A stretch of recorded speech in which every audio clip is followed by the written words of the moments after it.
Okay, we're at day 10, and I think around day 6 we had some sprouting. I think that was day 6. Anyway, today's the 14th, and we've definitely got a decent amount of sprigs here. Here it is coming up through there.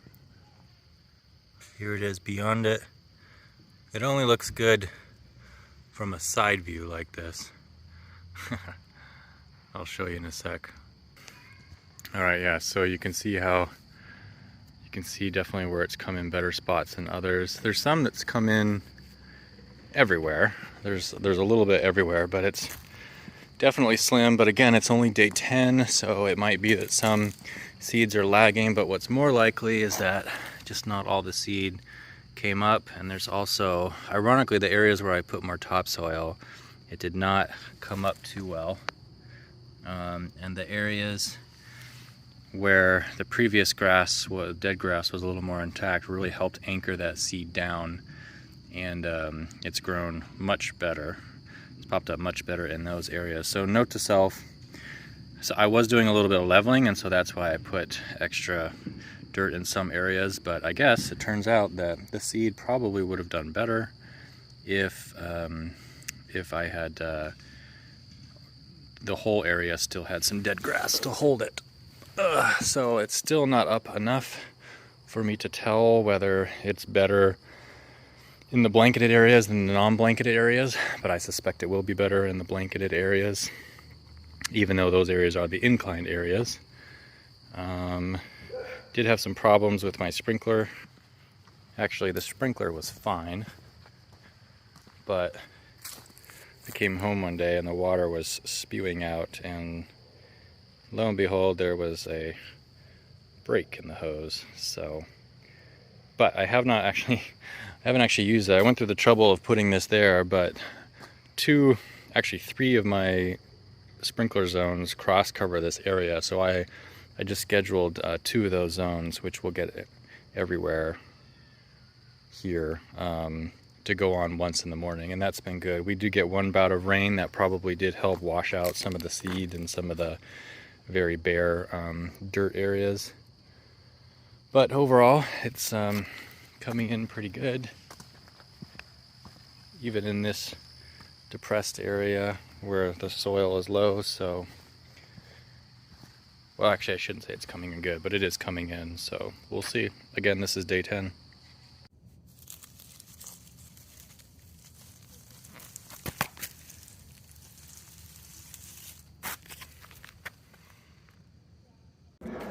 Well, you can see I don't see a lot of, this is the underside, I don't see a lot of sprigs that got trapped here. And then here's the net result, pun intended. And I did want to show, you can tell along this area, let me zoom in, you can see. Now, I did all this seeding before I put the blankets down, and you can see there's this line right here, right where the blanket started. It's not like, I don't know. It's kind of interesting that it's there because it's only half, and I mean, I thought I got quite a bit of seed everywhere, but there's definitely this patch here that did not erode, had plenty of seed. This is probably one of the better areas, and then here you can see where there's washout in some of the dirt areas. And this is despite the fact that I did, once I seeded, I actually ran over everything with my lawnmower tires to push the seed in, and I'm sure that helped in some areas.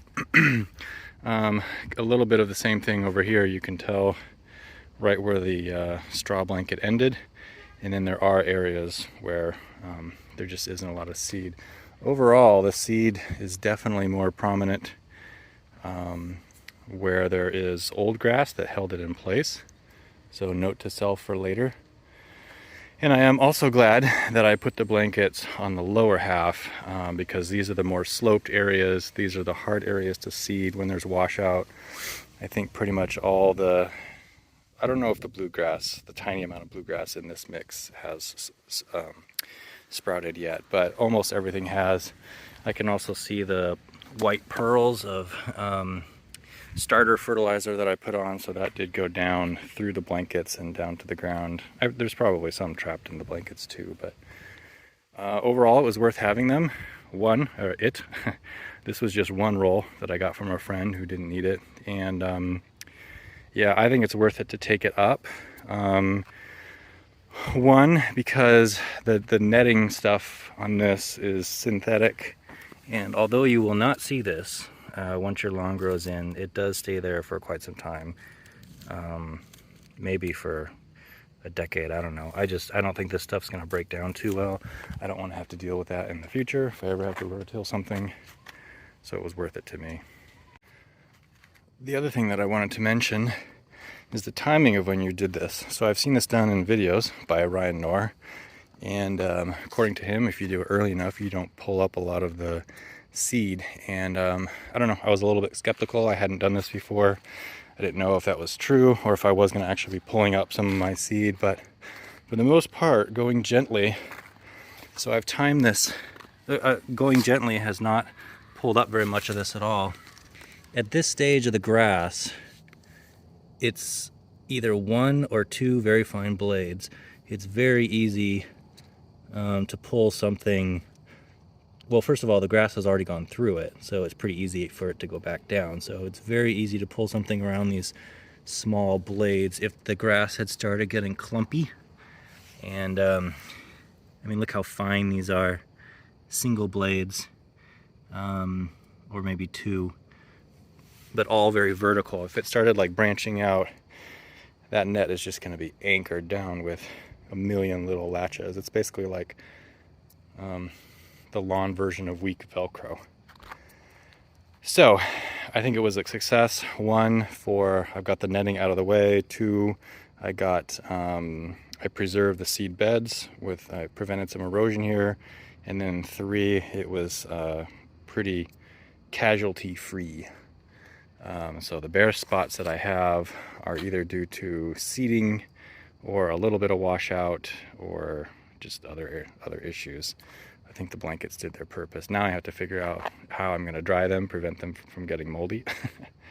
I'll probably have to string them out along the cement or something, let them dry, and then refold them. So yeah, today is September 16, I think. Actually, it might be the 17th, I forget. So this is 2.5 weeks. No, 2 weeks. I forgot. So yeah, so far doing good. It's always very relieving to see that there's actually some green coming up. And when I squat down like this, you can't see very well in the video. You can see a little better this way. You can see how it's starting to look a little bit green in some areas. And then once you zoom up, it's like, oh yeah, it's got a ways to go. But we just got to get through winter and then see what we can do in spring. I think the density probably in some of these areas actually might be a little bit too thick. Each one of these plants for tall fescue is a bunch plant of grass. So tall fescue is a bunch type grass, and it doesn't spread, but it comes up and then it becomes a bunch. So each one of these is going to become a bunch, and you don't want them to be too close, otherwise they will be competing, and one of them doesn't just ask the others to like leave. They all basically compete, and they all become anemic and weak, instead of having fewer bunches where they all get enough food and they become nice healthy grass. So we'll see how that turns out. I definitely, in some areas, there was a little bit too much seed because it never gets perfectly even. But I also have some bare areas, but I'm not too worried about those. I don't think I'm going to seed this year. It's already past halfway through September. I don't know. There's not going to be enough time for that grass to survive and get healthy. So I think I'm going to wait till spring to do patch up seeding for some of these more bare areas. We'll see. Yeah.